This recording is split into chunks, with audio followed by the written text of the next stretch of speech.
Okay, y'all, this is Terry after the video's been all filmed. My shirt is buttoned wrong, okay? I see that now, but I didn't see it when I was talking to you or when I got dressed. It's supposed to be like that, clearly. So, just thought I'd tell you that I don't usually walk around like that. Hey y'all, Terry Gigi here. I hope that you saw my last video that caught you up on where I've been and what I've been doing. And I told y'all then that I would give you a video on, that I would make a video on coping skills for when you're going through really, really rough times. Because if you watch that video, you know that we've had a plethora of rough times lately, Scott and I. So I thought back to, what did I do?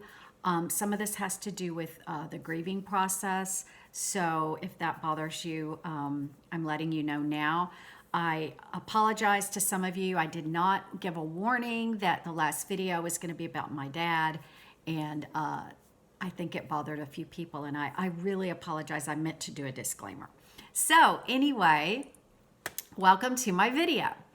All right, I'm going to talk about coping, all right? And one of the biggest ways that I've coped through all these different things that we've gone through is journaling. Now, I'm not going to belabor that because I've already talked about it, but I will say, and that's when I just had this journal. And this was my first one where I did stream of consciousness journal, right? Where you just write your thoughts, you just bleh, all over the paper. You get your thoughts out of your head and onto the paper. And I don't know what magical thing that does, but it's like magic. So I was watching a video by Jennifer Scott, the Daily Connoisseur, and she talked about journaling when I only had this one journal, and I knew I needed to get some more. Well, she inspired me. I'll try to remember to link that video below. I have two videos I'm going to link below, so let me write that down because I'll forget. She inspired me in her video to buy some new journals and get excited. So I thought I'd show you the journals I bought. I just went to, I think it was TJ Maxx. Yeah, TJ Maxx, and I just went to the stationery section and they had so many cool journals. So I wanted to show. This one is the one that I just showed you is fall. And then this is another one that I bought. It's got this cute little snap. It's got gold pages. It's really nice, thick paper. And it's got some stuff stuck in it. And I usually, with the journal that I'm using at the time, I put a pen loop and my pen sits up here in the top. So every time I pick it up, I have my pen. Because if I have to go find a pen, I'll probably put it back down and do something else, right? So this is the one I'm in now. This one was filled quickly. And then now I'm working in this one. And then you can have any kind of journal. And y'all, this was not more than $5.99. And it's real nice. It feels leathery, I'm sure it's not leather, but it feels leathery. This is another one similar that I bought. I just decided to have them here just so I knew they were there and I would look forward to it. It's the same principle as the last one. Okay. Oh no, it doesn't have the price. I thought I was going to give y'all the price. Faux leather snap closure journal, Cheetah Safari, 128 pages. Same thing with the gold, the snap, and it's black. So I thought that was really cute. This one Scott got me from, we decided to do stockings this year, and he got me this from the Target Dollar Stop. And I put a note on it just so I could remember where I got it. It says from Scott, Christmas 2022.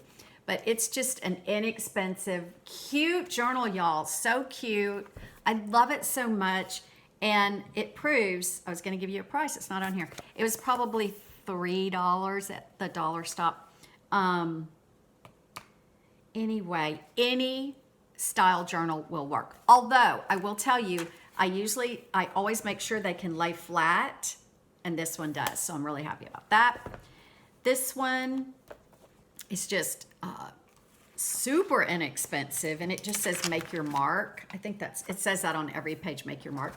It's a spiral one, which I like these too. This was probably $3, and yeah, at another store. This one I got at TJ Maxx too. It's got a pen loop I put in it because this is my prayer journal That's very, very different and very separate from my stream of consciousness journals. So this is another journal that I really like.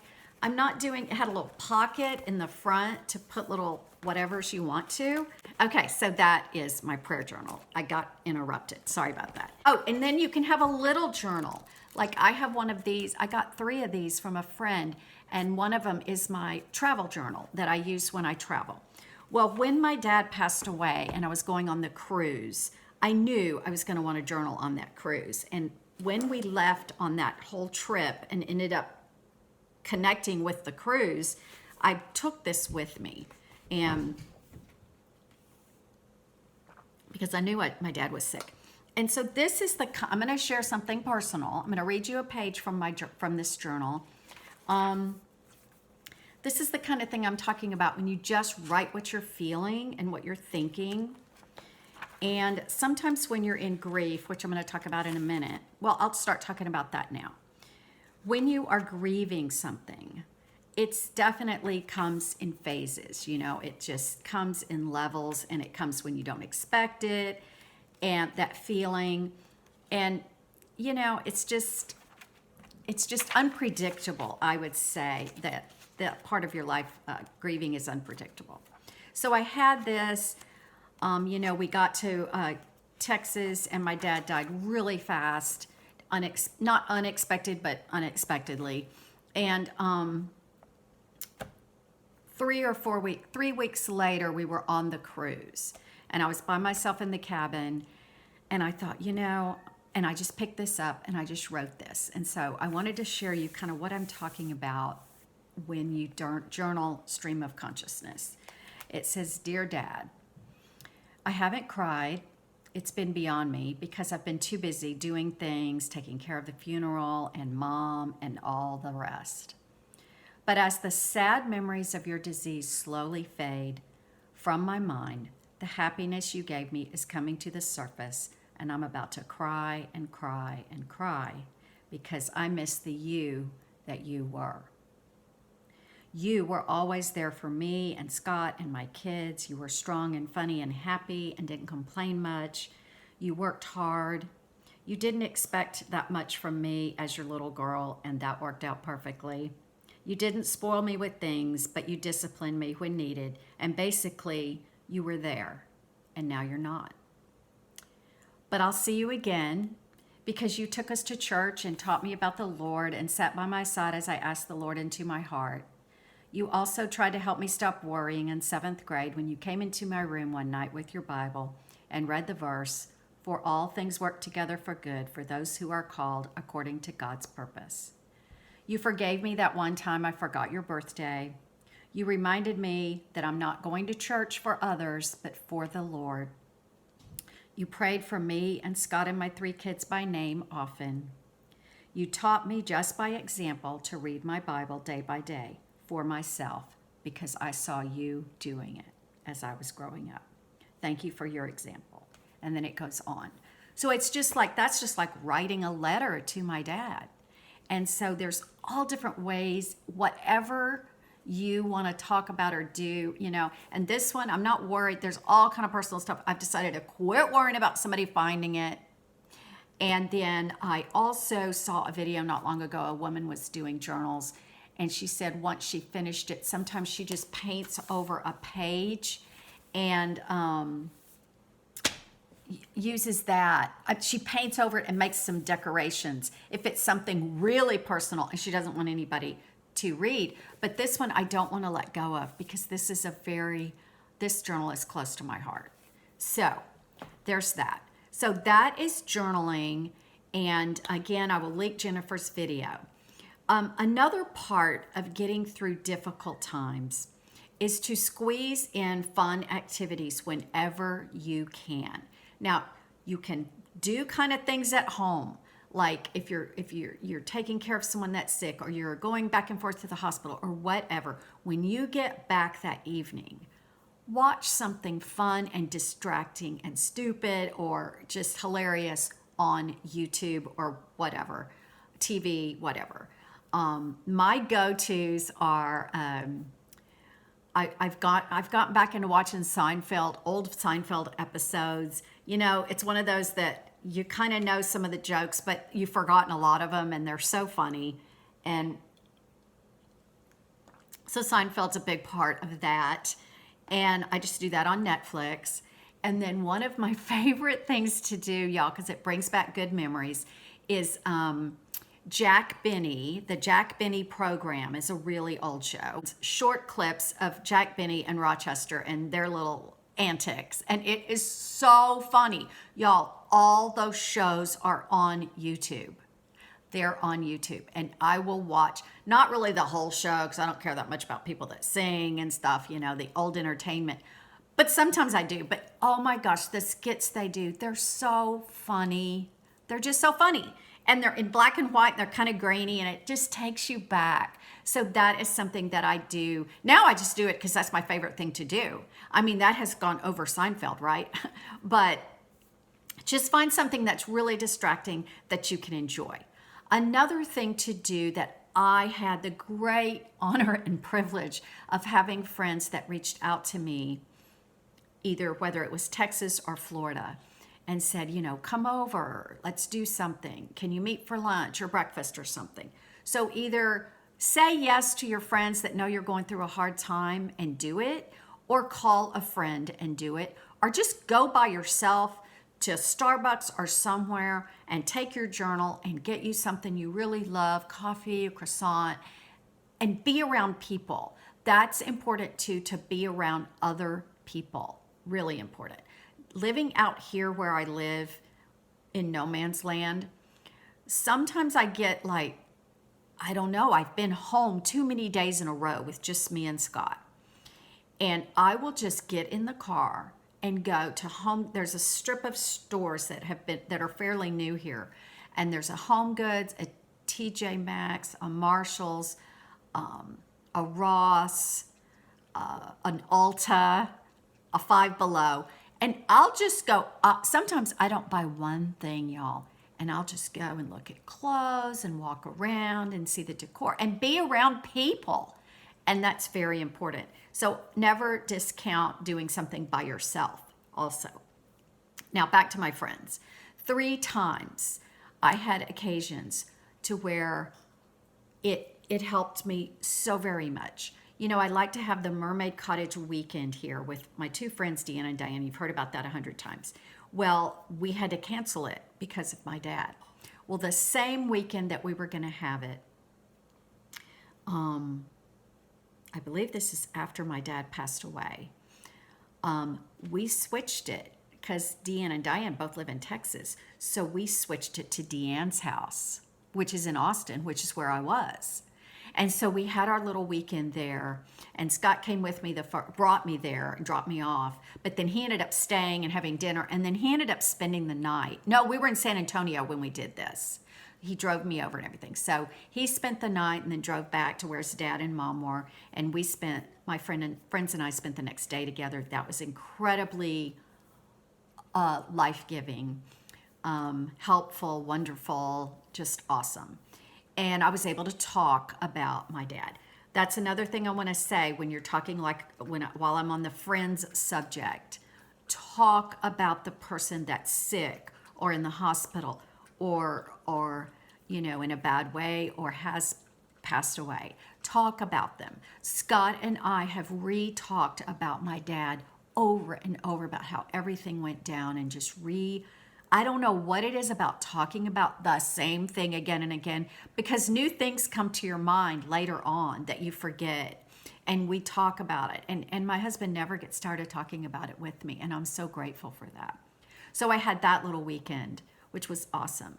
Another friend that lives outside of Austin invited Scott and I. We're friends with her and her husband from college, and they invited us over to their new, I call it a hacienda. It's so gorgeous. It's so awesome. It's on top of a hill with a view of the hill country. It's beautiful. So we went out there for dinner, but they had said, you know, if you want to stay and spend the night, y'all can go down the hill and stay in the guest house. They have a guest house that's where they used to live while they were building the house on the top of the hill. So we went down the hill late that night into this beautiful guest house, y'all. It's beautiful. And we were so cozy and comfy, and it was cold outside. And the next morning we got up and she had coffee and a couple of muffins for us, and she had water in the fridge. And it was just amazing. And there was a big front porch with these huge wooden rocking chairs. Scott and I ended up sitting in those rocking chairs for about 3 hours. We were going to go back to my mom's, and we just kept sitting there drinking coffee. We just kept sitting there. And it was like a respite. It was like a magical week overnight. It was just magical. And our friends were so sweet and kind and supportive, and that was amazing. And then in Florida, you've heard me mention my friend, I think Daddy Ann. We stayed with her and her husband. And even though we were doing something kind of stressful and going through a stressful event, to come back to their house and have a glass of wine on the lanai with a view of the golf course. I have friends with great places, y'all. I mean, I'm so lucky. And have this view of the golf course and the palm trees and the water. I think I talked about this in the last video. It was amazing. And just talking, y'all, just talking about old times and good times and where are we going to go together next? Let's go somewhere. Let's do something together, you know, and it just gives you hope for the future. And so we did that, and that a couple of the nights we were there, and then we were with Lexi, but it was amazing. And they were so helpful and kind, and friendship is everything. So if you have a friend, even if it's only one, depend on that friend when you're going through a very rough time. Another thing that I did not do that I would suggest is eating well. When you're going through hard times, try to eat well. Eat good food. We were eating, with my dad's situation, we had the dining room where my mom lived, so we had great food then. But with San Antonio, we were at the hospital all day. We were eating hospital food, and it was just, it was okay, but over time, all fast food starts to taste the same, And so we also would go to H-E-B grocery store and pick up a ready-made dinner and bring it back. And we were all just too tired to cook at all. But if you can, eat the best you can while you're going through this situation and drink water. We were all careful to drink a lot of water. Of course, the Lord is a way to cope. If you're a Christian or even if you're not, pray to God that he will show himself to you and he will help your loved one and he'll speak to you. And that's amazing. And what was I going to say about prayer? Sometimes when you're busy with going through a tough time or not busy, you just don't feel like sitting down and reading, a chapter out of the Bible. Plus, if you just choose a random chapter, you don't know the context, you maybe don't know the story, you don't know why they're talking about this stuff. I was interrupted, so here you go. One thing that helps is the Lord, of course. Oh, I was talking about context. Okay, is the Lord. But sometimes you don't have time to do all that. But my neighbor across the street, when we got home from Christmas, brought me this book, and it's called 5 Minutes with Jesus Making Today Matter. And when I first looked at it, I thought, how cute. I love the black and white. But then I thought, 5 minutes? What good does 5 minutes do? This little book, y'all, is power-packed with good stuff. So all it is, it's one little devotion, which is 2 pages, very fast read. And then it'll have a little kind of a synopsis of what she's kind of said. And this one says, don't let a storm keep you from counting on Jesus, on what Jesus has told you. If Jesus has told you something and you're counting on it, don't let a storm interrupt it. Keep believing what you really felt that you heard from him.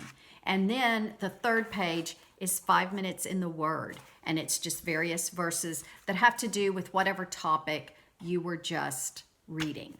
So this is a gem. So I'm not saying you have to get this one. I'm just saying have some little devotional, even if it's online, to help you during these difficult times.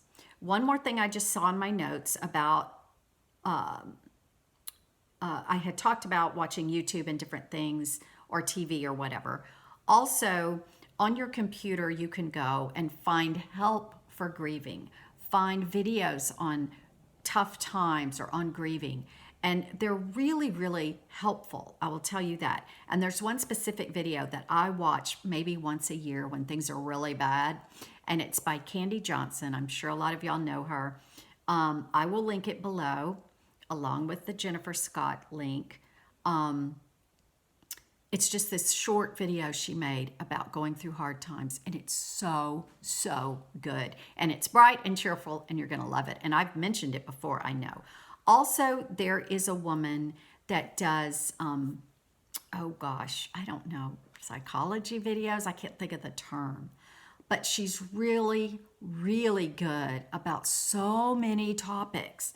And you think I can think of her name right now? No, but I'm going to link that video below. The video, she does a lot of videos, and they're so good, and they're not real long, but she's a psychiatrist, counselor. She's a counselor, and she has a degree and everything, but she doesn't get in the weeds. She just gives you the basics of what to do in different situations, and it's extremely, extremely helpful. Anxiety, I watched a lot of videos she did on anxiety and just a lot of coping strategies. She's so good, and I'm so mad I can't. Oh, I just thought of it. Therapy in a Nutshell. That's the name of the channel. Therapy in a Nutshell. And the little beginning has this little nut that looks like a brain and it cracks open, you know. Super cute. She's really helpful. Go back and watch some of her older videos. She's kind of not doing them right this minute as quickly as normal because she just had a baby. So that's it. All right, y'all. I hope this video has helped you. And I don't know. I hope so. Anyway. I never know how to sign off of these videos, y'all. It's so annoying. How about this? Subscribe, leave a message, tell others about my channel. So I'll talk to you later. Bye-bye.